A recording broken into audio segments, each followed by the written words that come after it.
Welcome back to the channel, everyone. Today's lesson is called The Last Acceleration and the Connected Swing. So to bring everyone up to speed very quickly on this, where we've been, we started out with talking about this sort of high take back and Mr. Miyagi and the Karate Kid, the wax off sort of thing. And then we start a drop and we have it into a slotted position. And you can see that in the background here with the Djokovic photo.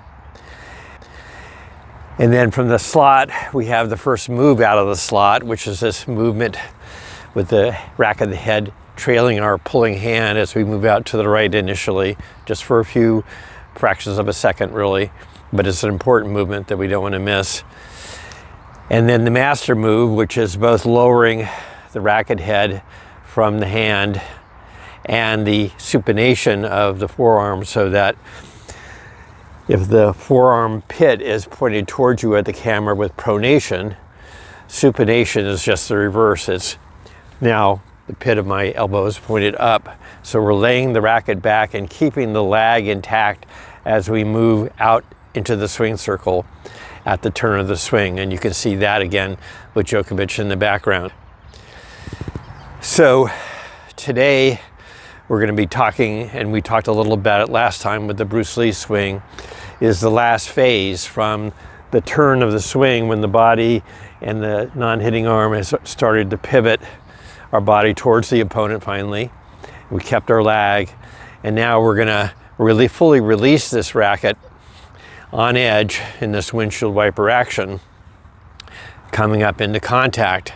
And you can see that in this image. I see a few other things that we haven't talked about, which we will, which is that in this last movement, the rotation of the body, the upper body and torso and shoulders continues to do the pulling. And the non-hitting side is pulling us around, and you look at this non-hitting hand, and we'll talk about that in detail. It's pulling the right side, hitting side in our shoulder and arm through, so that at contact, the right shoulder is quite well advanced of the left shoulder, as you can see, and that we're really, having the full release of the power that we stored up in our chest and muscles in our back, and we're releasing that power into the shot.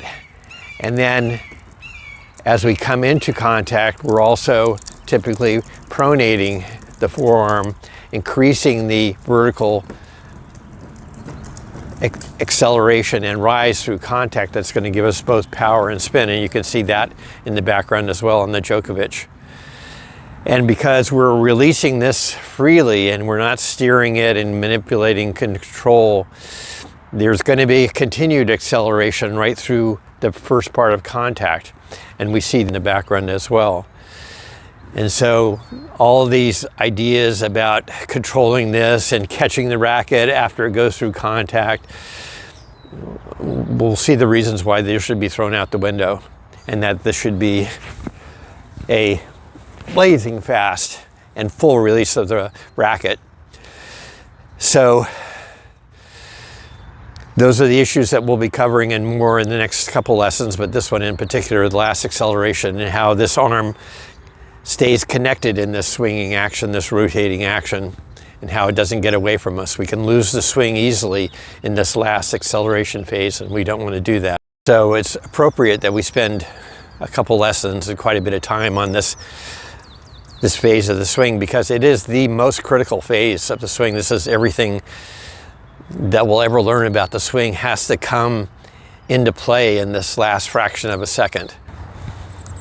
This is the moment where we're putting all the wood behind the arrow, as they say in the corporate world, and we're releasing this devastatingly powerful topspin forehand at our opponent, poor opponent who hasn't heard of the kinetic whip swing.